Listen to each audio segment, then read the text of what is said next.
All eyes on Shaheed Minar 31 December সন্ধ্যার পর থেকে সামাজিক যোগাযোগের মাধ্যমে এমন পোস্ট দিচ্ছেন বৈষম্য বিরোধী ছাত্র আন্দোলন আর জাতীয় নাগরিক কমিটির নেতারা। কি হতে যাচ্ছে সেদিন? 31 তারিখে দুটি জিনিস হওয়ার সম্ভাবনা আছে। তাহলে এই বাংলাদেশ রক্ষায় সেনাবাহিনী হয়তো ক্ষমতা দখল করতে পারে। এই মুহূর্তে সমন্বয়কদের সামনে, উপদেষ্টাদের সামনে আর কোনো রাস্তা নেই। কেন এই প্রধান উপদেষ্টা দেখবেন ফলায়া কোনো বড় দেশে যায় ওই দেশে যায় ডিক্লার দিব যে আমি রিজাইন দিচ্ছি। ব্রেকিং নিউজ, 31 তারিখে বাংলাদেশ দখল করবে শেখ হাসিনা, জানালেন সমন্বয়করা। সবাইকে সতর্ক থাকার আহ্বান জানিয়েছেন সেনাপ্রধান। অন্তর্বর্তীকালীন সরকারকে উত্তপ্ত করে বিভিন্ন সমস্যায় ফেলে যদি সেনাবাহিনী রাষ্ট্রীয় ক্ষমতায় যা, সবচেয়ে বেশি লাভবান হবে ভারত। পাশের দেশ ভারত চাচ্ছে যে ডক্টর ইউনূসকে কোনো না কোনো ভাবে বেকায়দার ফেলে সেনাবাহিনীকে রাষ্ট্রীয় ক্ষমতায় নিতে। সিকিউরিটি গার্ড যেগুলো আছে সবগুলো রিমান্ডে নেওয়া হোক, রিমান্ডে নিয়ে জিজ্ঞাসা হোক যে তোর চাকরি কি ঘুমানো না তোর এইটা পাহারা দেওয়া। একটা দেশের সচিবালয় কি, একটা দেশের সচিবালয় রিটমেন্ট, একটা দেশের যে রিটমেন্ট আরো দিয়ে দেশের বাধা ছিল না। এই বাংলাদেশ কিভাবে চলবে সেই সিদ্ধান্ত আমরা নেব, এদেশের জনগণ নেবে। এখানে ভারতীয় কোনো দাবিদারি করার চেষ্টা করলে তাদের রক্ত চক্ষুকে উপড়ে ফেলতে আমরা বিন্দু পরিমাণ কাল বিলম্ব করব না। No India, no Pakistan, no America, no China, only for Bangladesh. যে 5ই আগস্টের যে অ্যাক্টিভিটিস ছিল এর কাছাকাছি আরো একটা অ্যাক্টিভিটিস আগামী 31শে ডিসেম্বর ঘটতে যাচ্ছে। আসলে তারা কি বিএনপির বিরুদ্ধে কোনো ধরনের বড় অবস্থানে যেতে চাচ্ছে, নাকি সচিবালয়ে? রাজনীতির জটিল অবস্থায় হঠাৎ করে ডক্টর মোহাম্মদ ইউনূসের সঙ্গে বিএনপির যে সম্পর্ক, এই সম্পর্ক এখন তলানিতে ঠিক আছে। হাপে নেউলের যে সম্পর্ক, যাই হোক, আমরা 31শে ডিসেম্বরের ব্যাপারে আসি। এখন 31শে ডিসেম্বর ঘটা করে বলা হচ্ছে, পত্র পত্রিকায় সোশ্যাল মিডিয়ায় আলোচনা হচ্ছে 31শে ডিসেম্বর। কংগ্রেস 31 ডিসেম্বর এখন না হলে কখনোই নয়, এমন একটি পোস্ট যা সামাজিক যোগাযোগ মাধ্যমে সবার আলোচনার তুঙ্গে। যুব ও ক্রীড়া উপদেষ্টা আসিফ মাহমুদ, বৈষম্য বিরোধী ছাত্র আন্দোলনের আহ্বায়ক হাসনাত আব্দুল্লাহ, মুখ্য সংগঠক সার্জিস আলম, সমন্বয়ক রিফাত রশিদ, তারিকুল ইসলাম সহ আন্দোলনের নেতৃবৃন্দ একযোগে এই পোস্ট দিয়েছেন। আসসালামু আলাইকুম রহমতুল্লাহ, সবাই কেমন আছেন? আশা করি সবাই অনেক অনেক ভালো এবং সুস্থ আছেন। সবাইকে স্বাগতম জানাচ্ছি আমাদের আরেকটা নতুন ভিডিওতে। প্রতিদিনের মতো আমি আপনাদের রিয়াদ ফারুকি। কি ঘটতে চলেছে আগামী 31শে ডিসেম্বর, যেটা এমন কিছু করতে চলেছে যেটা এর আগে বাংলাদেশের মানুষ কখনো কল্পনাও করেনি বা আশাও করেনি। এখন প্রশ্ন হচ্ছে কি ঘটতে চলেছে। কেউ বলতেছে ভয়ঙ্কর রূপে ফিরবে আওয়ামী লীগ, আবার কেউ বা বলতেছে দেশ ছেড়ে পালাবেন ডক্টর ইউনূস বা ক্ষমতা নেবেন সেনাবাহিনী। অনেকেই অনেকভাবে অনেক মন্তব্য করতেছে। আসলে কি করতে চলেছে? গতকাল রাত্রে থেকে সামাজিক যোগাযোগ মাধ্যমে সমন্বয়ক থেকে শুরু করে আওয়ামী লীগের বিভিন্ন নেতাকর্মী বিভিন্নভাবে পোস্টে রীতিমতো তোলপাড় সৃষ্টি করেছে সামাজিক যোগাযোগ মাধ্যম। কি করতে চলেছে 31শে ডিসেম্বর, কি হবে এটা নিয়ে আমরা একটু বিস্তারিত বেশ কিছু ভিডিও ফুটেজ দেখবো, যেগুলো ভিডিও ফুটেজগুলো দেখলে আশা করি বুঝতে পারবেন আসলে কি করতে চলেছে 31শে ডিসেম্বর। এটা সম্পূর্ণ ভিডিওটা আপনাকে দেখতে হবে, কারণ এই ভিডিওটার মাধ্যমে অনেক তথ্য আপনারা জানতে পারবেন। দর্শক আর বেশি কথা বলেছেন, আমরা মূল ভিডিওতে চলে যাচ্ছি। তার আগে আপনাকে ছোট্ট একটি অনুরোধ জানিয়ে রাখতে চাই, এরকম চাঞ্চল্যকর তথ্য সবার আগে পেতে অবশ্যই আমাদের চ্যানেল সাবস্ক্রাইব করে একটা লাইক দিয়ে সবাই ভিডিওটি ধৈর্য সহকারে দেখতে থাকুন। চলুন আমরা আসলে কি করতে চলেছে 31শে ডিসেম্বর সেটা নিয়ে আমরা একটু বিস্তারিত সম্মিলিতভাবে যদি গড়ে তুলতে না পারি, বিনির্মাণ করতে না পারি, এই যে এখানে প্রায় অসংখ্য মানুষ উপস্থিত আছেন, আপনারা লিখে রাখতে পারেন আগামী 5 বছর কিংবা 10 বছর পরে আপনার সন্তানদের আবার রাজপথে নামতে হবে, আবার জীবন দিতে হবে, কোনো লাভ নেই। তো এই জন্য আমরা যাতে বারবার জীবন দিতে না হয়, বারবার রক্ত দিতে না হয়, সংগ্রাম করতে না হয়, সেরকম একটি বাংলাদেশ আমরা বিনির্মাণ করতে চাই আপনাদের সবাইকে নিয়ে। সেই অগ্রযাত্রায় শুরু হয়েছে ইনশাআল্লাহ। আপনারা পাশে থাকলে, সাথে থাকলে আমরা সেই তারুণ্যের স্বপ্নের বাংলাদেশ বিনির্মাণ করতে পারব। তবে মনে রাখতে হবে, আমরা সেই ফ্যাসিবাদী শক্তির অন্যতম কমান্ডার যিনি ছিলেন, হাসিনাকে বাংলাদেশ থেকে বিতাড়িত করেছি, কিন্তু তার দোসররা আমাদের চতুর্দিকে বসা। ডানে তাকালেও তারা, বামে তাকালেও তারা, সামনে পিছনে সব জায়গায় এই যে নানান দিকে নানান ঘটনা আপনারা দেখতে পাচ্ছেন, এগুলো প্রত্যেকটি ঘটনা তাদের পরিকল্পনায় বাস্তবায়ন হচ্ছে। এই যে গত কয়েকদিন আগে আপনারা দেখলেন না, আমাদের মেঘনা নদীতে একটা জাহাজে 7 জন মানুষকে কুপিয়ে হত্যা করা হয়েছে। অনেকেই বলে এটা জলদস্যুদের কাজ। ন, ওই জাহাজের একটা মালামাল পর্যন্ত নড়েচড়ে নাই, একবারে অক্ষত জাহাজ, কিচ্ছু হয় নাই, শুধু 7 জন মানুষকে কুপিয়ে ফেলে রেখে গেছে। সারা দেশে গুপ্ত হত্যা শুরু হয়েছে না, 6 জন সমন্বয়ককে ইতিমধ্যে হত্যা করা হয়েছে। প্রত্যেকটা ঘটনা ওই দিল্লি থেকে বসে খুনি হাসিনা তার দোসরদের দিয়ে বাস্তবায়ন করাচ্ছে। গত পরশুদিন দেখেছেন আমাদের বাংলাদেশ যেখান থেকে পরিচালিত হয়, বাংলাদেশ সচিবালয়, এই সচিবালয়ে ভয়াবহ আগুন। এবং আগুনটি দেখবেন দুটি জায়গায়, এবং এই যে দুটি জায়গায়, সেই দুটি জায়গা কোথায় জানেন? আমাদের তরুণ উপদেষ্টা আসিফ এবং নাহিদ যেই মন্ত্রণালয়ে বসে ঠিক তাদের অফিসগুলোকে টার্গেট করে এই আগুন ধরে দেওয়া হয়েছে। কেন আগুন দেওয়া হলো? কারণ তারা এই কারণেই আগুন দিয়েছে যাতে বাংলাদেশে এই খুনি ফ্যাসিস্ট গণহত্যাকারীদের বিচার না হয়, তাদের বিচার যাতে থেমে যায়, তাদের বিচার যাতে স্তম্ভিত হয়ে যায়। এই জন্যই মূলত পরিকল্পিতভাবে ওই জায়গায় আঘাত করা হয়েছে। আমাদের এই প্রশাসন যন্ত্রের আওয়ামী আমলাদেরকে উস্কে দেওয়া হচ্ছে, তারা এই সচিবালয়ে বিপ্লব করছে, এখানে বিক্ষোভ করছে, মিটিং করছে, মিছিল করছে, অথচ 15 বছরে এই আমলারা একটা অন্যের বিরুদ্ধে একটা সিঙ্গেল ওয়ার্ড পর্যন্ত মুখ থেকে বের হয় না, তাদের একটা কথা বলে নাই। আর আজকে তারা অধিকার নিয়ে সচেতন, তারা মিছিল করছে, এরা প্রত্যেকেই খুনি হাসিনার দোষর। আমরা প্রধান উপদেষ্টাকে বলেছি ওই দিনই যে আপনি আপনার এই প্রশাসন যন্ত্রকে আওয়ামী মুক্ত না করতে পারলে আপনি নিজেও হারবেন, বাংলাদেশকেও আপনি বিপদের দিকে ঠেলে দিবেন। আপনার চেয়ারের নিচে 2000 ছাত্র জনতার রক্তের দাগ লেগে আছে। ডক্টর মোহাম্মদ ইউনূস যদি মনে করে আরে আমি তো একবারে মহা চেয়ারে বসে গেছি, আপনার এই চেয়ার আমাদের 2000 ছাত্র জনতার রক্তের বিনিময়ে অর্জিত চেয়ার। এই চেয়ারে আপনাকে বসিয়েছি নতুন বাংলাদেশ বিনির্মাণের জন্য, আপনার উপরে গুরু দায়িত্ব দিয়েছি আমরা। আর আপনি যদি সেই গুরু দায়িত্ব পালন করতে ব্যর্থ হন কিংবা না করেন, তাহলে আপনি নিজেও বিপদে পড়বেন, বাংলাদেশও পড়বেন। ইউনূস সাহেব আমাদের দেশের জন্য বড় একটা নিয়ামক, কোনো অস্বীকার করার কারণ নেই। কিন্তু মনে রাখতে হবে একই সাথে তার উপদেষ্টা পরিষদে কয়েকজন আওয়ামী দোসর যুক্ত হওয়ার কারণে আজকে এই নানাবিধ সমস্যা তৈরি হচ্ছে। আমরা বলেছি এই আওয়ামী দোসরদের সরাতে হবে, তারা এখন পর্যন্ত আমাদের কথায় কান দিচ্ছে না। শুরু হয়ে গেছে আওয়ামী লীগ জানুয়ারি ফেব্রুয়ারিকে টার্গেট করে বাংলাদেশকে বড় ধরনের একটা অরাজক পরিস্থিতিতে ফেলার জন্য চেষ্টা করছে, তার আলামত শুরু হয়ে গেছে। এই যে নানান জায়গায় আপনারা দেখতে পাচ্ছেন, এগুলো দেখেও যদি তারা মনে করে যে আমরা খুব ভালো আছি, আমরা ভালো নেই, কিন্তু আমাদের ভালো থাকতে হবে। আমরা শপথ নিয়েছি শহীদদের রক্তের সাথে আমরা বেঈমানি করবো না, প্রতারণা করবো না, ইনশাআল্লাহ। এই বাংলাদেশকে আমরা ব্যর্থ হতে দিব না। এই বাংলাদেশকে আমরা তরুণদের নিয়ে স্বপ্নের সোনার বাংলাদেশে পরিণত করবই করব। এটা গতকাল সন্ধ্যার পর থেকে একটা কৌতূহল ফেসবুকে মাথা চাড়া দিল। বৈষম্য বিরোধী ছাত্র আন্দোলন এবং জাতীয় নাগরিক কমিটির যারা সদস্য আছেন তারা তাদের প্রোফাইলে 31 ডিসেম্বরকে টার্গেট করে নানান রকম কথা, নাও অর নেভার, তারপর ধাপে ধাপে আসতে শুরু করলো। আমরা এর আগে কৌতূহল তৈরি হলো যে কি হতে যাচ্ছে, টিজারের মতো অ্যাডভার্টাইজমেন্টের। আস্তে আস্তে আসতে শুরু করলো যে তারা জুলাই অভ্যুত্থানের ঘোষণাপত্র তারা সেদিন দেবেন, প্রক্লেমেশন। প্রায় সবাই মানে আমার ফেসবুক ফ্রেন্ড লিস্টে যারা যারা আছেন তাদের প্রত্যেককে দিতে দেখেছি, এবং তারা যে পোস্টারটা শেয়ার করছেন সেখানে এক্স্যাক্টলি যেটা লেখা আছে জুলাই বিপ্লবের ঘোষণাপত্র, বিপ্লব কথাটা বলা হচ্ছে এখানে। কি হতে যাচ্ছে না যাচ্ছে নানান রকম আলাপ আলোচনা আছে, এবং এর মধ্যে একটা কথা একটু যোগ করে রাখা দরকার। উপদেষ্টা জনাব আসিফ মাহমুদ তিনি কিন্তু এটা নিয়ে স্ট্যাটাস দিয়েছেন। আমরা এই প্রশ্ন স্বাভাবিকভাবেই করতে পারি যে সরকারের একজন উপদেষ্টা এটা নিয়ে কথা বলতে পারেন কিনা, কারণ কি হতে যাচ্ছে, প্রক্লেমেশন হলে কি হয় না হয় সেসব আলাপ তো আমরা মোটামুটি জানি। এর আগে একটু জিনিস যোগ করে রাখা দরকার যে কিছুদিন আগে বেশ কয়েক সপ্তাহ হয়ে গেল এই দুটো সংগঠন বৈষম্য বিরোধী ছাত্র আন্দোলন এবং জাতীয় নাগরিক কমিটি তারা কম্বাইন্ডলি একটা সমাবেশ করেছিলেন শহীদ মিনারেই, এবং শহীদ মিনারেই তারা অনেকগুলো দাবি দিয়েছিলেন। এর মধ্যে ছিল ছাত্রলীগকে নিষিদ্ধ করা, রাষ্ট্রপতিকে অপসারণ করার জন্য সময়সীমা বেঁধে দেওয়া হয়েছিল, এবং সেখানে দুটো কথা বলা হয়েছিল, প্রক্লেমেশন অফ সেকেন্ড রিপাবলিক বা রিপাবলিক এভাবে বলি, এবং নতুন সংবিধান লেখা, আগের সংবিধান বাতিল, নতুন সংবিধান লেখা। আমি আসবো আসলে তারা কি করতে চেয়েছেন, একটা ইশারা আছে, আমি সেটা নিয়ে কথা বলবো। জনাব হাসনাত একজনের একটা স্ট্যাটাস শেয়ার করেছেন। সো আমরা জনাব হাসনাতকে আমরা জানি অত্যন্ত গুরুত্বপূর্ণ একজন সমন্বয়ক, এবং এই মুহূর্তে বৈষম্য বিরোধী ছাত্র আন্দোলনের প্রধান ব্যক্তি তিনি।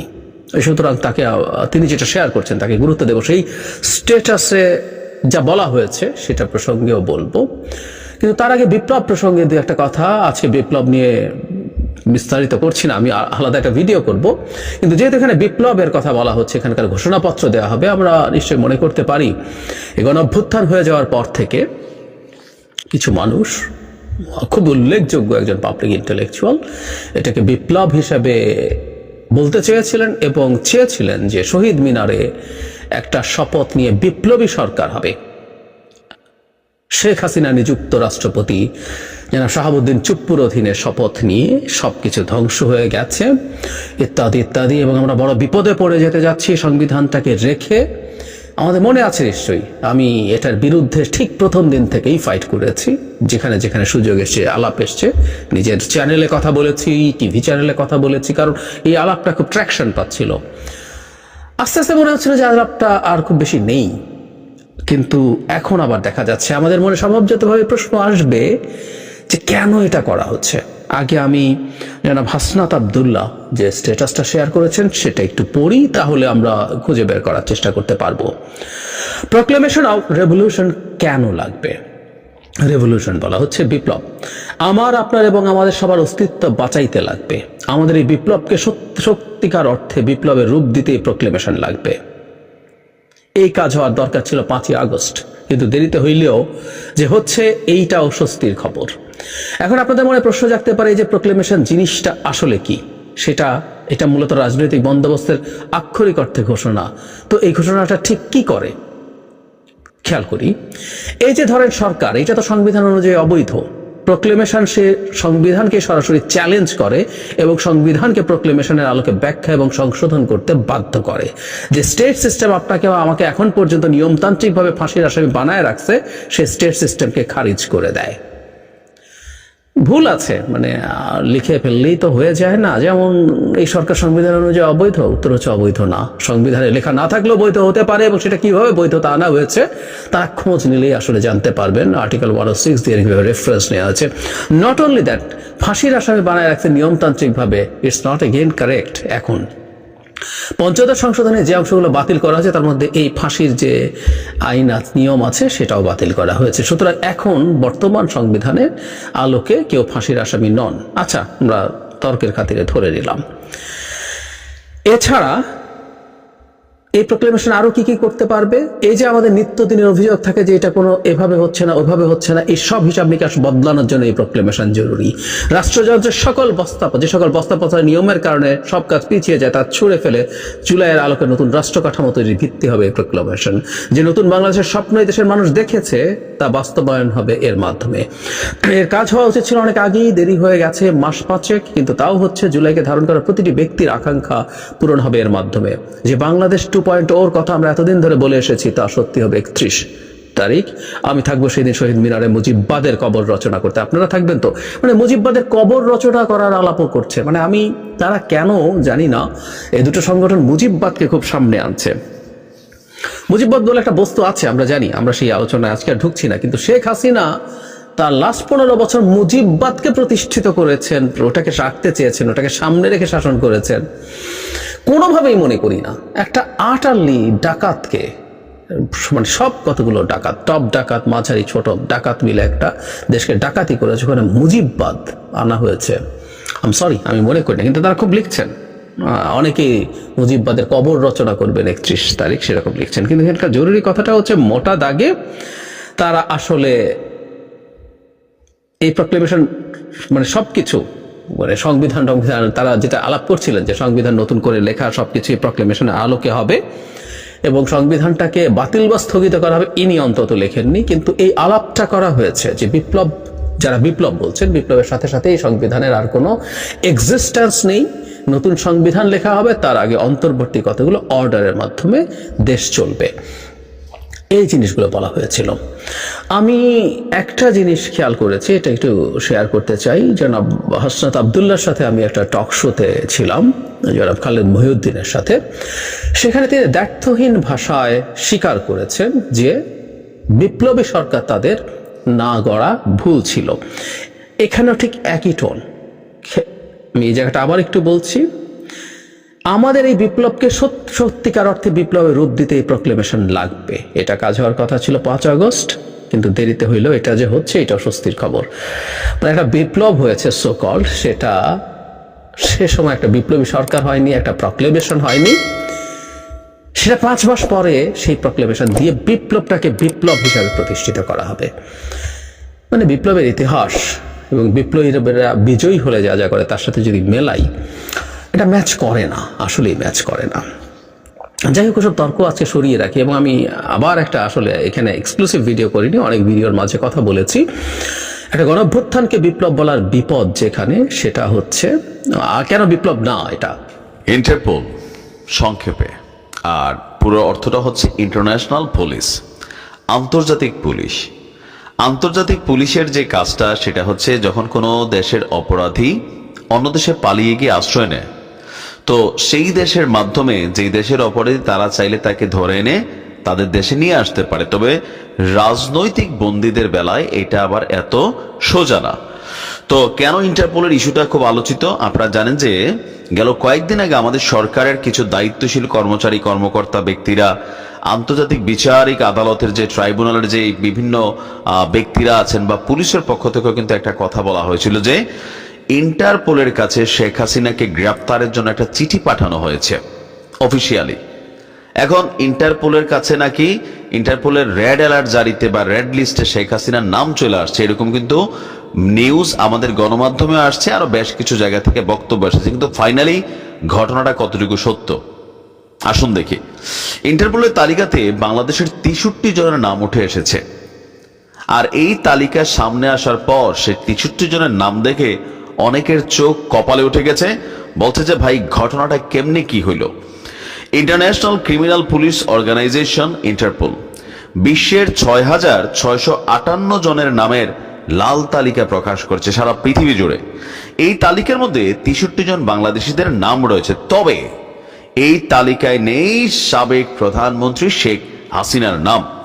যদিও সম্প্রতি আমাদের গণমাধ্যম এবং বিভিন্ন দায়িত্বশীল কর্মকর্তাদের বরাতে আমরা শুনছিলাম যে শেখ হাসিনার বিরুদ্ধে ইন্টারপোলের ওয়েবসাইটে রেড নোটিশ জারি করা হয়েছে। আমাদের ট্রাইব্যুনালের যিনি প্রসিকিউটর আছেন তিনার এই বক্তব্যটা ছিলেন, আধা ঘন্টা পরে সেই বক্তব্য তিনি প্রত্যাহারও করেছিলেন। তার মানে এই অন্তর্বর্তী সরকার গেল 4 মাসে শেখ হাসিনাকে ধরবে অথবা তার বিরুদ্ধে কোনো অ্যাকশন নেবে। ভারতের কাছে যে কূটনৈতিক চিঠিটা পাঠাইছে, ভারত বলতেছে যে আপনি কোনো দেশে গেলেন খেলা দেখতে, তো সেই দেশের গ্যালারিতে আপনি কোনো রকম অব্যবস্থা পাইলেন, একটা চিঠি লেখা জানাইলেন, এইটা যেমন ঠিক ততটুকুর বাইরে আর কিছু না। তার মানে বোঝা গেছে তো শেখ হাসিনাকে ভারতে থেকে বাংলাদেশে ফিরত আনবে বা গ্রেপ্তার করবে, ফাঁসিতে ঝুলাবে, এই যে কথাগুলা, এগুলার পিছনে বাস্তবিক পক্ষে তাদের সক্ষমতার কতটুকু এটা কিন্তু টের পাওয়া গেছে। আন্তর্জাতিকভাবে এগুলার কতটুকু পাত্তা দিচ্ছে, আমার কাছে মনে হচ্ছে পাত্তাই দিচ্ছে না, এটাই মনে হচ্ছে। আপনার আন্তর্জাতিক পুলিশি সংস্থাটির ওয়েবসাইট থেকে গতকালকে একটা তথ্য প্রকাশিত হয়েছে, জানা গেছে এই 63 জন বাংলাদেশিকে বিভিন্ন অপরাধের অভিযোগে বাংলাদেশ সহ বিভিন্ন দেশের কর্তৃপক্ষ তাদের খুঁজছে।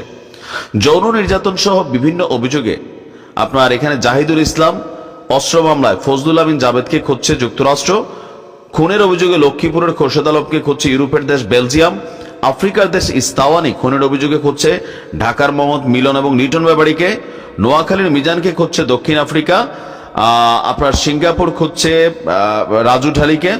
মানে বিদেশি গিয়া যারা আকাম কুকাম করে ভাইগা টাইগা রয়েছে এদের অনেককেই খোঁজা হচ্ছে। তো আমরা এদিকে এখানে যাদের নাম দেখছি এদের মধ্যে একজনও আমি যতটুকু বুঝতে পারতেছি যে পলিটিক্যাল মামলায় বা আওয়ামী লীগের কোনো নেতা কর্মী এমপি, হ্যাঁ, আমি এই 63 জন যারা ইন্টারপোলের সহযোগিতা নিয়ে যাদেরকে খোঁজা হচ্ছে একজনও নাই। অনেকে বলছিল যে আওয়ামী লীগের এমপিদেরকে মন্ত্রীদেরকে ধরে আনা হবে, এই অন্তর্বর্তী সরকার এই কাজটা করবে, শেখ হাসিনার বিচার করবে, বিচারের আগে ইলেকশন হবে না। তো বিচার তো দূরের কথা, তো এখনো করতে পারে নাই, 4 মাস হয়ে গেল। এগুলো বলা আসলে সোজা, প্র্যাকটিক্যালি করা অনেকটা কঠিন। আর ভারতের সাথে যে সম্পর্ক, বিশেষ করে উপদেষ্টা মাহফুজের ওই স্ট্যাটাসের পরে আপনার মনে হয় যে ভারত শেখ হাসিনার ফেরত দিবে বা শেখ হাসিনার বিরুদ্ধে এই যে চিঠিটা পাঠিয়েছে ভারতের তো পাত্তাই দেয় না। প্র্যাকটিক্যাল হচ্ছে এটা, কারণ কূটনৈতিক সম্পর্ক তলানিতে এই সরকারকে ভারত মনে করে একটা পাকিস্তান ঘেঁষা সরকার। দেখেন না একের পর এক নিউজ করছে পাকিস্তানি সেনারা বাংলাদেশে আসবে, ট্রেনিং করবে, যদিও শব্দগুলো গুজব শব্দটা আমরা সবাই জানি। ভারতের একদম মন্ত্রী থেকে শুরু করে প্রত্যেকটা মানুষ এই সরকারকে ভাবে পাকিস্তান ঘেঁষা, কারণ পাকিস্তানের সাথে ব্যবসা বাণিজ্য থেকে শুরু করে অনেক কিছুই যেটা 53 বছর ঘটে নাই সেগুলো ঘটছে। ভারত মনে করতেছে এটা পাকিস্তানি সরকারের সাপোর্টিং এ কাজ করবে, শত্রু হিসেবে দেখছে। সো এরকম একটা সম্পর্কের মধ্যে ভারতের কাছ থেকে আপনি সহযোগিতা নিয়ে কোনো অপরাধীকে, বাংলাদেশ থেকে পলাতক যে সকল অপরাধীরা আছেন, বিশেষ করে আওয়ামী লীগের এমপি মন্ত্রী বা নেতাকর্মীরা, তাদেরকে ফেরত আনবেন, এটা আসলে এত সোজা না। বলা অনেক কিছু যায়, মানুষ খুশি হয়, এক শ্রেণী খুশি হয়, কিন্তু বাস্তবতা হচ্ছে এই সরকার, শেখ হাসিনা তো দূরের কথা, আমার মনে হয় না যে ওবায়দুল কাদেরকে বা আওয়ামী লীগের একজন মিনিমাম লেভেলের এমপি কে বা পদে থাকা বড় কোনো কর্মকর্তা ব্যক্তিকে ফিরিয়ে আনতে সক্ষম, কারণ কূটনৈতিক সম্পর্কটা পড়ে গেছে। ইভেন এটা ডেভেলপ করবে কিনা সেটাও সন্দেহ আছে, আর ভারতের তো মনোভাবই নাই। এখন বাংলাদেশে সবচেয়ে বেশি আলোচিত হচ্ছে যে 31 তারিখে কি হতে যাচ্ছে। 31 তারিখে কি সমন্বয়করা বিপ্লবী সরকার গঠন করবে, ঘোষণা দিবে শহীদ মিনারে, নাকি 31 তারিখ সেনাবাহিনী ক্ষমতা দখল করবে, সেনাবাহিনী ক্ষমতা নিবে? কি হতে যাচ্ছে বাংলাদেশে, এই বিষয়টি নিয়ে 31 তারিখে বাংলাদেশে কি হবে, এই বিষয়টি নিয়ে সবাই শঙ্কিত, চিন্তিত এবং খোঁজার চেষ্টা করছে বাংলাদেশে কি হতে যাচ্ছে। 31 তারিখে দুটি জিনিস হওয়ার সম্ভাবনা আছে। যে একটি হচ্ছে যে সমন্বয়করা বিপ্লবী সরকার গঠন করতে পারে, এখান থেকে ঘোষণা দিতে পারে, অথবা যদি সমন্বয়করা যদি বিপ্লবী সরকার ঘোষণা দেয় তাহলে এই বাংলাদেশ রক্ষায় সেনাবাহিনী হয়তো ক্ষমতা দখল করতে পারে। অথবা যদি এই দুটির কিছুই যদি না হয় তাহলে হয়তোবা বাংলাদেশ অন্য রাজনৈতিক প্রেক্ষাপটের দিকে মন নেবে। বাট আপাতত 31 তারিখ যদি ওরা যে চিন্তা ভাবনা নিয়ে এগুচ্ছে, যতটুকু ইনফরমেশন আছে, যদি এরা বিপ্লবী সরকার গঠন করতে চায় তাহলে সেনাবাহিনী অবশ্যই হস্তক্ষেপ করবে এবং সেনাবাহিনী ক্ষমতা নিয়ে নিবে।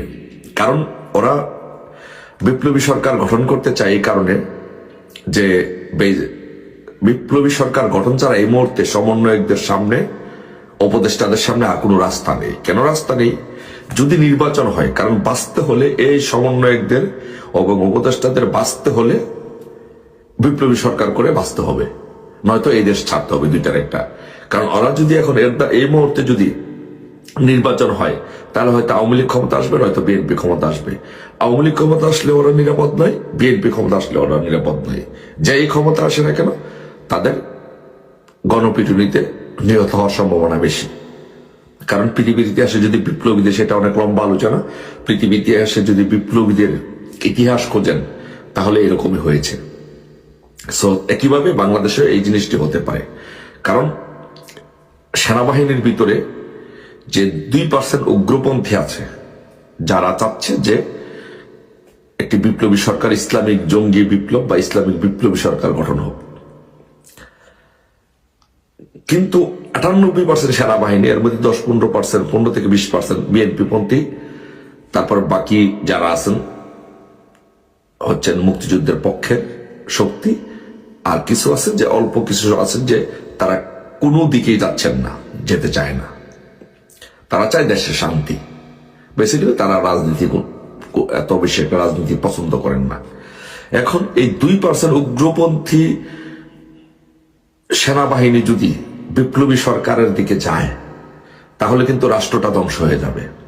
তাহলে 98% সেনাবাহিনী বিপ্লবপন্থী সহ, তাহলে তারা সিদ্ধান্ত নেবে যে এই দেশটাকে রক্ষা করতে হলে বিপ্লবী, ইসলামী বিপ্লবী সরকার গঠন থেকে রক্ষা করতে হলে তাদেরকে ক্ষমতা নিতে হবে। তখন সেই ক্ষেত্রে এরা যদি, এই সমন্বয়করা যদি 31 তারিখে বিপ্লবী সরকার গঠন করতে চায় তাহলে সেনাবাহিনী অবশ্যই এখানে হস্তক্ষেপ করবে এবং সেনাবাহিনী ক্ষমতা নেবে। আর যদি ওরা বিপ্লবী সরকার গঠন না করে তাহলে হয়তোবা 31 তারিখে সেনাবাহিনীর ক্ষমতা নেওয়ার সম্ভাবনা নেই। এই জন্য 31 তারিখকে ঘিরে একটি রাজনৈতিক অস্থিতিশীলতা এবং রাজনৈতিক একটি হাই টেম্পার বাংলাদেশে এখন চলছে যে কি হতে যাচ্ছে 31 তারিখে। 31 তারিখে কি সেনাবাহিনী ক্ষমতা নেবে না সমন্বয়করা বিপ্লবী সরকার গঠন করবে, কোন দিকে যাচ্ছে? এই জন্য পুরো বাংলাদেশের মানুষ, পুরো দেশ ও জাতি অপেক্ষা করছে যে আসলে 31 তারিখ কোন দিকে যাচ্ছে 31 তারিখ। সো আমরা সকলেই 31 তারিখের জন্য অপেক্ষা করছি। আমরাও শঙ্কিত যে 31 তারিখে কি হতে যাচ্ছে। বাট আমি এখানে আওয়ামী লীগের নেতৃবৃন্দকে, মুক্তিযুদ্ধের সপক্ষের শক্তিকে, সকলকে, ছাত্রলীগ, যুবলীগ সহ যারা আছেন সকলকে সতর্ক অবস্থায় থাকার জন্য অনুরোধ করবো। 31 তারিখে সারা বাংলাদেশে একটা সতর্ক অবস্থার মধ্যে থাকবেন। যদি বিপ্লবী সরকার গঠন হয় তাহলে সেনাবাহিনী অবশ্যই হস্তক্ষেপ করবে এবং সেনাবাহিনী ক্ষমতা নেবে। সেনাবাহিনী ক্ষমতা নেওয়ার সাথে সাথে ধরে নিতে হবে যে আমাদের একটি প্রাথমিক বিজয় হয়েছে। প্রাথমিক বিজয় হলে সাথে সাথে এদেরকে, এই সমন্বয়কদেরকে সবাইকে গ্রেপ্তার করা হবে, অ্যারেস্ট করা হবে, উপদেষ্টাদেরকে অ্যারেস্ট করা হবে। রাজপথের সাথে সাথে আমাদের সকলের রাজপথে অবস্থান নিয়ে সারা দেশ একসাথে আমাদের শক্তির জানান দিতে হবে, শক্তির মহড়াকে দিতে হবে, প্রদর্শন করতে হবে এবং রাজপথ যেন 31 তারিখ আমাদের থাকে সেই ব্যবস্থা করতে হবে। সেই জিনিসটির জন্য সকলকে সেই বিষয়টি 31 তারিখটি অবজারভেশনে রাখতে হবে এবং প্রস্তুতি নিয়ে রাখতে হবে। 31 তারিখে যদি এরকম ধরনের কোনো ঘটনা হয় যে ওরা বিপ্লবী সরকার ঘোষণা দিতে চায় শহীদ মিনার থেকে 31 তারিখে দুপুর 3টায় যে সমাবেশ হবে, তাহলে সেনাবাহিনী যদি হস্তক্ষেপ করে তাহলে সাথে সাথে আমাদের সেনাবাহিনীর পাশে দাঁড়াতে হবে এবং এদের কাছ থেকে বাংলাদেশকে রক্ষা করতে হবে। তাই দেশের সকলকে, মুক্তিযুদ্ধের সপক্ষের শক্তির সকলকে, আওয়ামী লীগের সকল সহযোগী সংগঠনকে অনুরোধ করব যে আপনারা 31 তারিখে সকলে সতর্ক অবস্থায় থাকবেন, নজর রাখবেন, প্রস্তুতি নিয়ে রাখবেন। যদি কোনো ঘটনা ঘটে সাথে সাথে যেন আমরা রাজপথে নেমে আসতে পারি। সবাই আমরা 31 তারিখের অপেক্ষায়। আশা করি ইনশাল্লাহ যদি এরকম কিছু হয় যে সেনাবাহিনী হস্তক্ষেপ করে ক্ষমতা নেয়, তাহলে বাংলাদেশের রাজনীতির প্রেক্ষাপটে যে ইসলামিক জঙ্গি বিপ্লব বা 31শে ডিসেম্বর কি হতে যাচ্ছে, কি ঘটতে যাচ্ছে, কেউ বলছেন কিছুই ঘটবে না, তারা একটা সমাবেশ করবে, তারা তাদের ঘোষণাপত্র পাঠ করবে, ঠিক আছে। তবে 5ই আগস্ট থেকে যদি আমরা বাংলাদেশের চিত্রগুলো দেখি, বাংলাদেশের যে হত্যাযজ্ঞ, নৈরাজ্য চলছে, এটিকে ধামাচাপা দেওয়ার জন্যই কিন্তু সচিবালয় অগ্নিকাণ্ডের ঘটনাটা ঘটেছে। সবার ভিতরে একটা আলোচনা, সচিবালয়ে কিভাবে আগুন লাগলো, কারা লাগিয়েছে, এটা কি পরিকল্পিত, বিগত সরকারকে কতভাবে দোষ দেওয়া যায়, বিগত সরকারের এত পাওয়ার, এত শক্তি, তারা সচিবালয় অগ্নিকাণ্ডের মতো ঘটনাও ঘটাতে পারে এখন। সেইটা একটা, কিভাবে আগুন লেগেছে সেটা নিয়ে প্রশ্ন আছে, নানাবিধ প্রশ্ন আছে। সচিবালয়ের এই অগ্নিকাণ্ডকে ধামাচাপা দেওয়ার জন্য এখন 31শে ডিসেম্বরের কথা বলা হচ্ছে। এখন প্রত্যেকের মধ্যেই একটাই আলোচনা, 31শে ডিসেম্বর কি হচ্ছে, জুলাই বিপ্লবের ঘোষণাপত্র পাঠ করা হবে শহীদ মিনারে, আর কি ঘটতে যাচ্ছে, সবাই একটা আতঙ্কগ্রস্ত অবস্থার মধ্যে আছেন।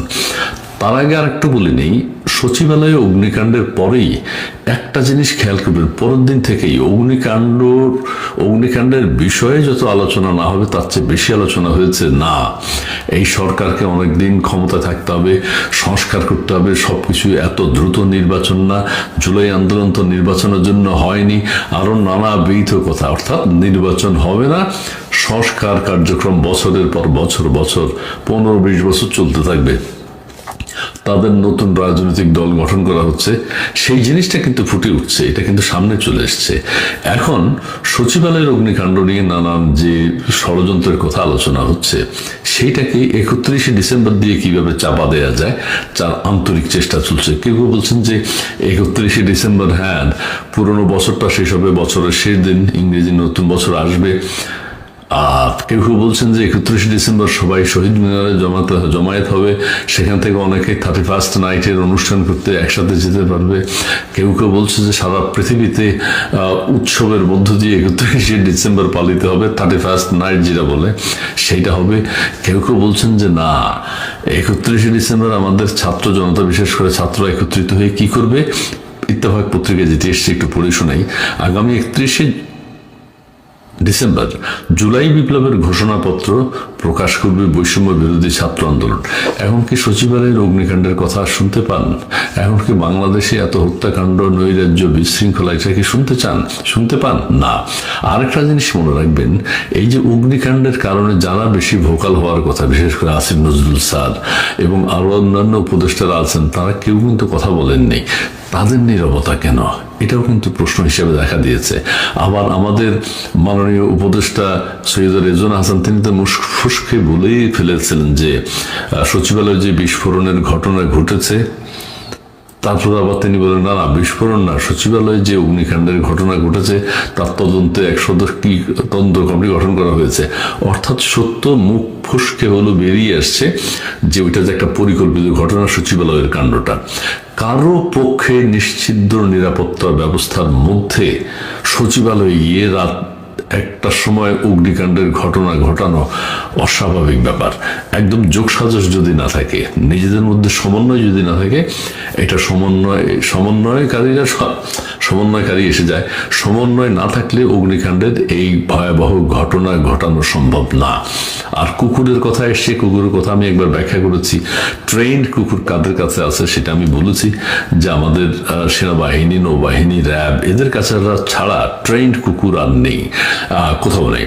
আরেকটা হচ্ছে যে 7 তলায় একটা কুকুর কিভাবে উঠবে, এটা কিন্তু চিন্তার বিষয়। যাই হোক, আমরা 31শে ডিসেম্বরের ব্যাপারে আসি।